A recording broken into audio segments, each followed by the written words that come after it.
আগামী ত্রয়োদশ জাতীয় সংসদ নির্বাচনকে কেন্দ্র করে বাংলাদেশ জামাত ইসলাম, এনসিপি সহ বেশ কয়েকটি দল প্রশ্ন তুলেছে যে এই সরকার নিরপেক্ষ না, বা তারা একটি বিশেষ দলকে অর্থাৎ বিএনপিকে সুবিধা দিতে চাচ্ছে।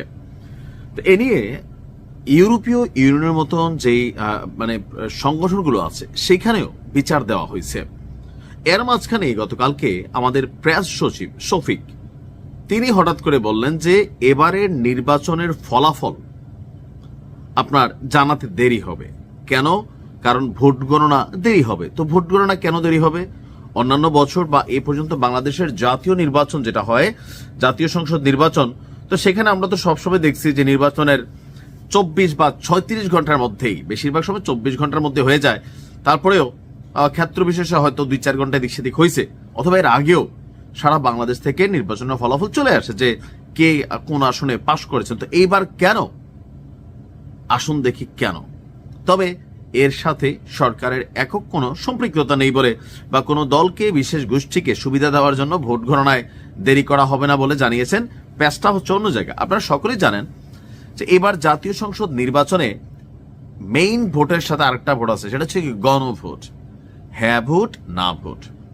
এখন এই যে হ্যাঁ ভোট না ভোট যারা দিবে তারাই কিন্তু জাতীয় সংসদ নির্বাচনে ভোট দিবে। অর্থাৎ একজন ব্যক্তি এবার ব্যালটে 2টা ভোট দিতে যাচ্ছে। তো সেই ক্ষেত্রে ভোটের সংখ্যা হয়ে যাচ্ছে কি দ্বিগুণ। অর্থাৎ অন্যান্য বছর যদি কথার কথা ধরেন বাংলাদেশে জাতীয় সংসদ নির্বাচন হয়েছে, তখন সেখানে যদি 10 কোটি ভোট পড়ছে, এবার পড়বে 20 কোটি। মানে একই ব্যক্তি 2টা ভোট দেওয়ায় ভোটের সংখ্যা বেড়ে যাবে। এর পাশাপাশি এই প্রথমবারের মতন জাতীয় সংসদ নির্বাচনে আরো একটা সিস্টেম কানেক্ট করেছে নির্বাচন কমিশন, সেটা হচ্ছে প্রবাসীদের ভোট, অর্থাৎ পোস্টাল ব্যালট ভোট যেটা। তার মানে বিদেশ থেকেও একটা ভোট আপনার বাংলাদেশে যাচ্ছে। তো সব কিছু মিলিয়ে এই যে সবগুলা ভোট কাউন্ট করতে হবে পুঙ্খানুপুঙ্খভাবে, যেন কোথাও কোনো ভুল ত্রুটি না হয়। সো একের জায়গায় এটা হয়ে যাচ্ছে আড়াই। এই কারণে বললাম যে প্রবাসে হয়তো 1 থেকে 1.25 কোটি ভোট, আমি জানি না সবগুলা ভোট যাবে কিনা, তারপরে ধরে নিলাম 1 কোটি ভোট, আর দেশের ভেতরে থাকা জনগণের ভোট।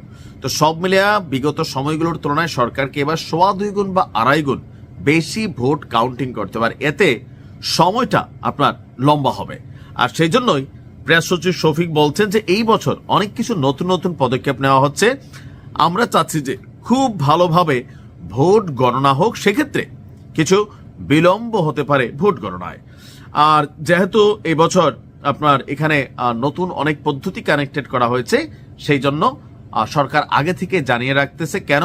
যেন কোনো প্রকার গুজব, রিউমার, গসিপ ছড়িয়ে না পড়ে যে দেখো সরকার তো পাতানো নির্বাচন। আসিফ মাহমুদ তো বলছিল যে সরকারের ভিতরে ভেজাল আছে, এটা পাতানো নির্বাচনের আশঙ্কা করতেছে এনসিপি। এই কারণে নির্বাচনে যাবে না, যে সরকার বা নির্বাচন কমিশন তারা বিএনপি ঘেঁষা।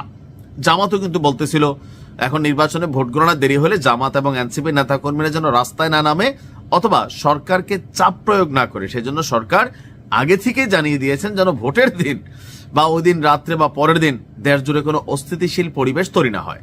আর নির্বাচনের সুষ্ঠু পরিবেশের জন্য সরকার প্রায় এই প্রথমবার সম্ভবত 9 লক্ষ আইন শৃঙ্খলা বাহিনীর সদস্য, অর্থাৎ সেনা, বিমান, নৌ, পুলিশ, আর্মি, র্যাব যা আছে সব মিলিয়া 9 লক্ষ আইন শৃঙ্খলা রক্ষাকারী বাহিনী এবার মাঠে থাকবে, যেন জনগণ শান্তিতে ভোট দিতে পারে।